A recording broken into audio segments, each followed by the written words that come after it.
Hello there, and welcome to this episode of The Art of Feeling Better.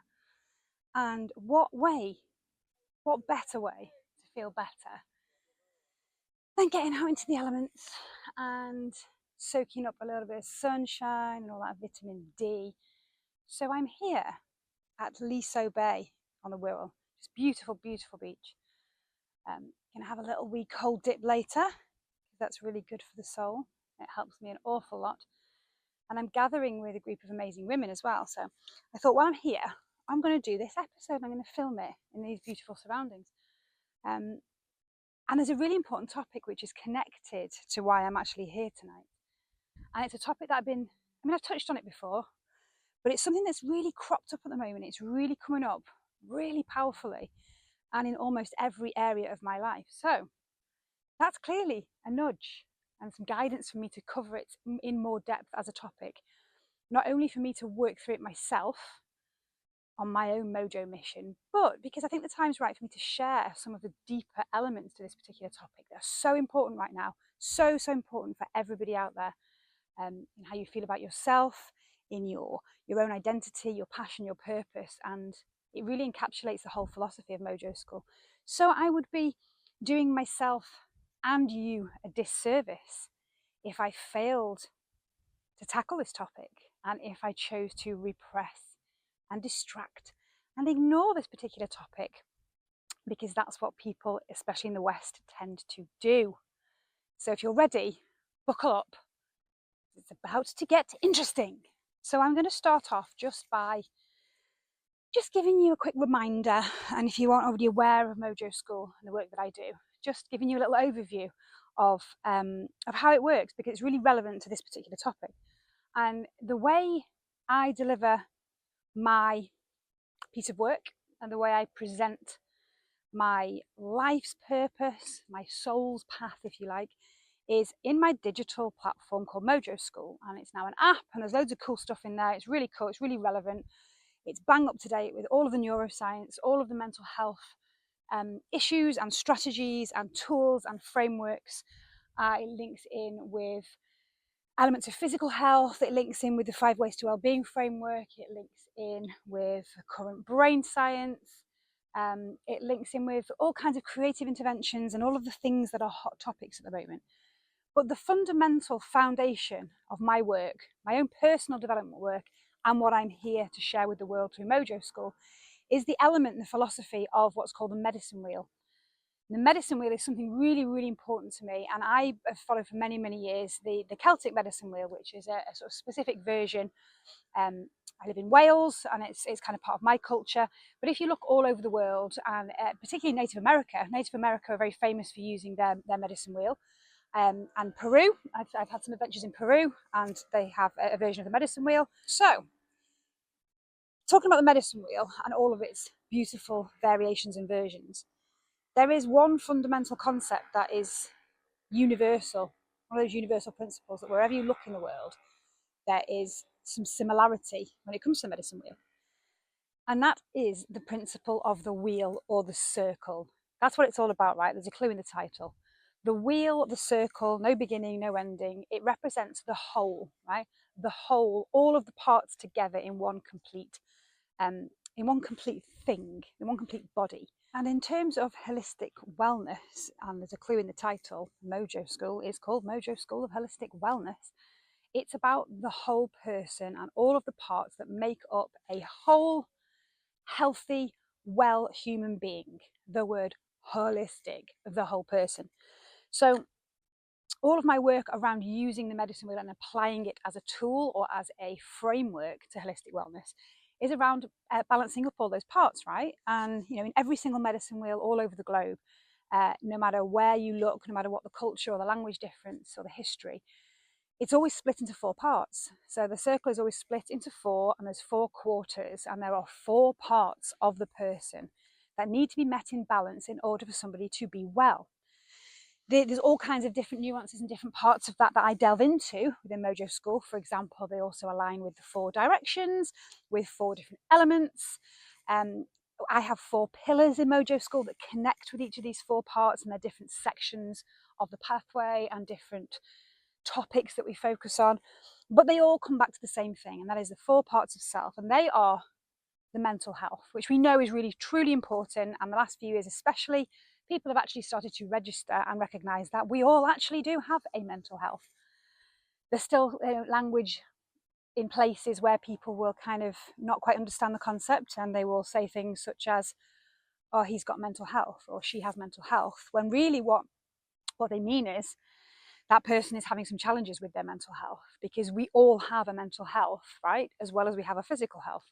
Part of us, we may not have experienced any particular difficulties up until this point, so we don't really have a reference point for our mental health, but we all have one, and we all have great times when our mental health is superb, top notch, absolutely winning, and we all have times when our mental health experiences challenges, and maybe we lose a loved one and we're grieving, or a relationship breaks down, or we have difficulties with our job or employment, our career, we have trouble as a parent or growing up as a child, friendship issues, maybe we just have a bad day.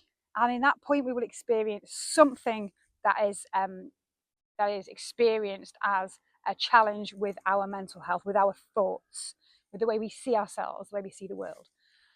We've all got mental health. And for me, the first quarter of Mojo School, the first quarter of the medicine wheel, is focused solely and fundamentally around our mental health. It's where we look at fresh perspectives, clear thinking, we get that clarity of thought, we look at reframing some of our thoughts that have been kind of programmed in from childhood that maybe are a bit distorted about ourselves and the world around us.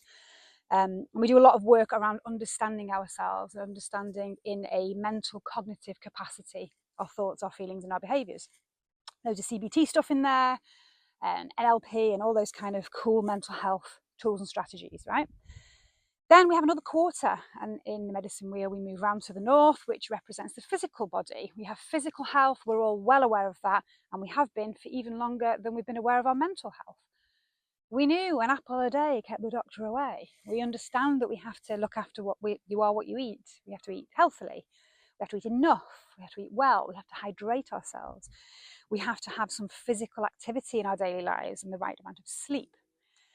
You know, we understand these things about our physical health now, and it's promoted all over the place. But it's not just about physical health. You know, we have physical and mental health. Great. Is that the full picture? No, it is not. Because we still have 2 missing quarters of that holistic picture of that wheel. And as we move through my particular pathway, we moved into the west, and that is our emotional health. We have our emotional well-being, and all kinds of things sit in this quarter. And for me, it is what is really, really missing at the moment. We lack, not only do we not encourage exploration and learning and information and development in this quarter, in our emotional literacy, our emotional intelligence, our emotional well-being.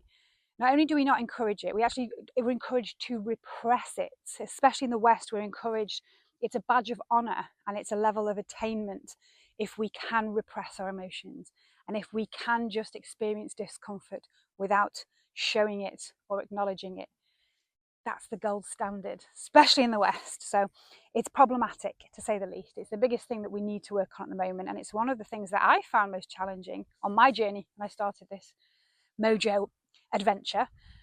And it's the quarter that now has become the most beautiful, soft space where we use a lot of the part of our brain that tends to be repressed and dormant, our creative selves, even if we don't think we're creative. There's lots of different tools that can be used for expressing our unique story, for processing some of the trapped emotions, the things that got stuck throughout our lives.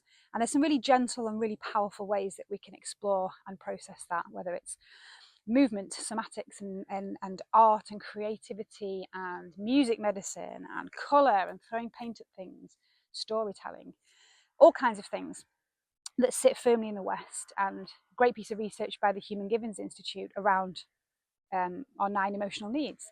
And there's a beautiful audit, emotional needs audit in Mojo School that connects to just that. We actually would die if we don't meet our emotional needs in balance. Why are we not taught this? Why is it not a fundamental part of the curriculum in schools to make sure we don't it's not an oversight and we don't just accidentally miss this?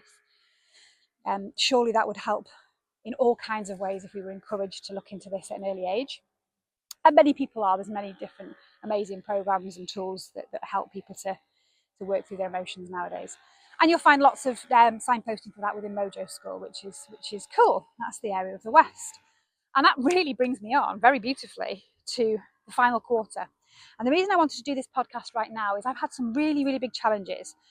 When I've been reflecting on that, they've actually been challenges for the last at least 10 years. But in fact, now I speak as it comes. And actually, this challenge has been something that's been a lifetime for me, even as a child. Repressing this final quarter, repressing this part of me has been a constant story and a constant narrative and a constant uncomfortable feeling throughout my life from childhood. And it's interesting how even when I work in this space now, and I actually have my whole life's purpose and life's work is based around this framework, I still, for a number of years, while building this piece of work and while talking about it and testing it out over the last couple of years, have still been repressing and moderating my language, and not embracing and being truly authentic to myself and to the principles. And I don't know why. I just found it really interesting because I was challenged again this week when we were looking at things like PR and marketing and the event that we've got coming up and the mission for us to be able to look at getting into schools and on curriculum frameworks and moving into statutory services, supporting housing, supporting health, nurses, doctors, medics, because we know, right, my work's really effective, it works. I've got lots of teachers and medics and all kinds of people that have been working with me and it works, right? There's a lot of answers to be held in this space where we can have a person-centered approach and everybody gets a chance to explore what matters to them without any doctrine, without any, gurus expressing their need for validity or a specific modality that they want to sell, or because there's lots of that around at the moment in all kinds of communities. So there's a real need for this kind of space where everybody's voice is authentic, everybody's voice is represented, everybody's voice is valid and welcome, and there's no judgment, and there's distributed leadership, and the people involved have their chance to learn and grow together, that kind of thing. So it's sorely missing, and I really believe in my product, and I really believe that I fill a gap and I've made it accessible and cost friendly and all kinds of things. However, in this mission to try and roll out this vital pieces of wisdom and this really impactful, really incredible toolkit that is my life's work that I'm so proud of, and I know it's my little part here to play in these ripples of change right now, ignoring the most fundamental part and the final quarter of the medicine wheel is what's holding things back. But the irony is, the places and spaces that need this so much are so resistant to this topic and so resistant to some of the language that it won't be accepted, and it won't be trusted or validated or taken seriously, and the credibility goes down the pan. So I spent a long time understanding this from a very early age.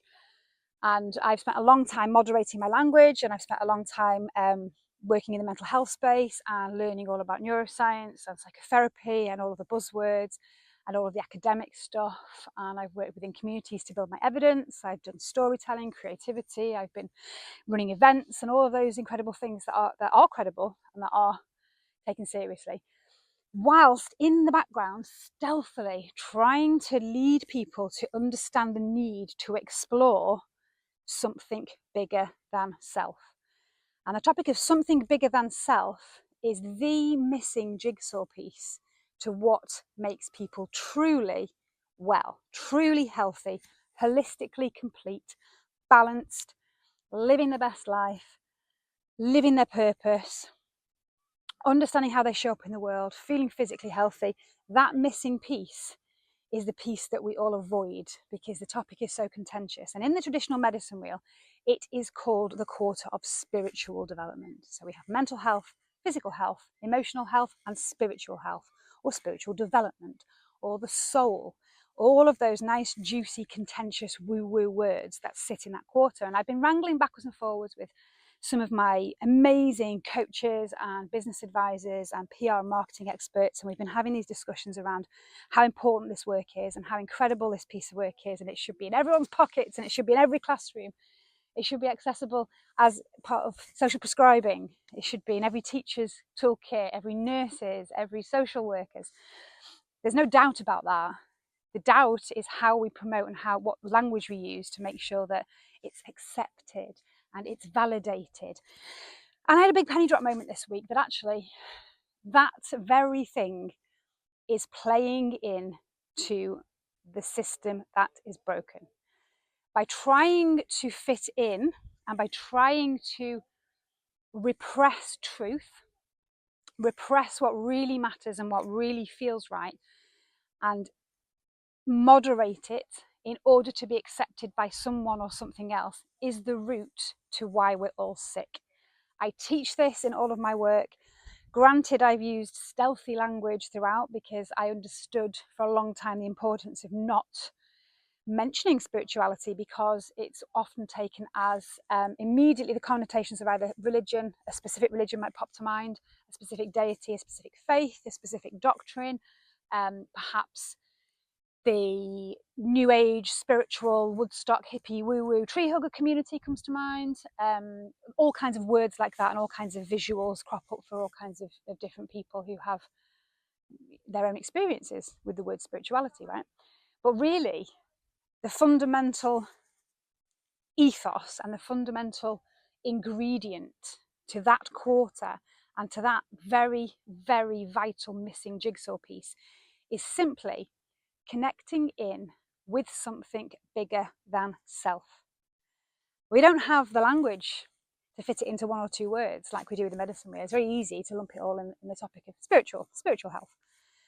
I can't find any other language to make that work. So the advice is just to omit it altogether so that you don't annoy certain communities, or you don't end up losing certain audiences. And the people who need it the most will actually sit up and listen. But the people who need it the most and the places that need it the most are the places that actively repress and believe that they need to ignore and repress these kinds of topics. So really, it's like banging on a closed door. And I'm fed up of banging on a closed door. I've done that for many, many years. So I want to be looking at all the open doors and the spaces and places and people who are shifting their belief systems, who are shifting their ways of thinking, or who are at least open to conversations and open to other people's perspectives and open to these kind of different conversations. That is who I'm interested in talking to. And in that respect, that final quarter of the medicine wheel that I have been dancing around for so long comes wide open, right? Because connecting in with something bigger than self can mean connecting in with your community, connecting in with your family unit, connecting in with volunteering somewhere to be part of something bigger than yourself. It can be discussions around keeping your boundaries strong and strengthened, which you can't do if you don't know who you are, why you're here, or what your purpose and relevance is. So all of those things that we need, we can't do in any of the other quarters without filling in the gaps with the final quarter and that holistic picture. We have to start having these conversations. We have to start exploring what it means to be human from all different perspectives. If it means connecting in and worshipping a particular deity, a particular religious figure, a particular text, a particular body of work, a specific community, that's cool. That's absolutely great. It's about having the safe space to explore what it means to you. It doesn't matter what my practices are. It doesn't matter what my beliefs are. That's irrelevant. That's really important to me, and I'm happy to share them. But that doesn't mean that that's going to connect in and work for you in any way. You might be interested in hearing about it, but I wouldn't expect you to start to follow my belief system because it's mine and it isn't yours. It could be connecting in with the universe and quantum physics and nonlinear dynamics and all of the beautiful, amazing, cosmic,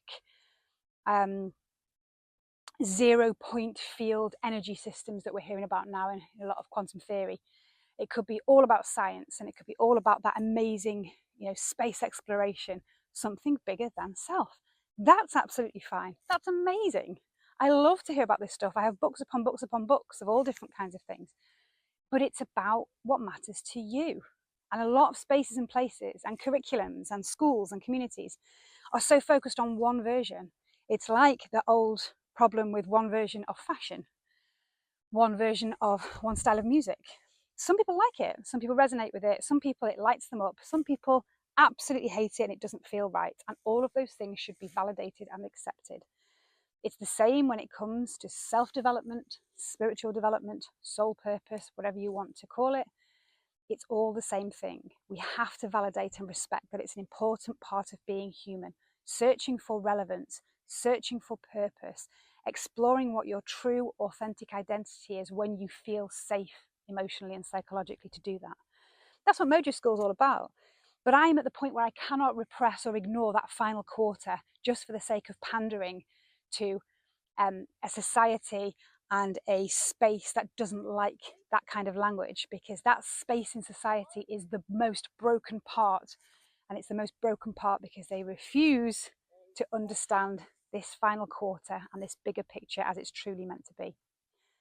So I would love some feedback. I'd love to hear your perspective on it. It's continuing to be a challenge for me. I don't quite know how I'm going to move through it because, as we know, a lot of the spaces that I'm supposed to be working in, a lot of the business to business, the education system that I'm so passionate about, these are the places I focused on for so long. And these are the spaces that, governments and institutions hold the purse strings.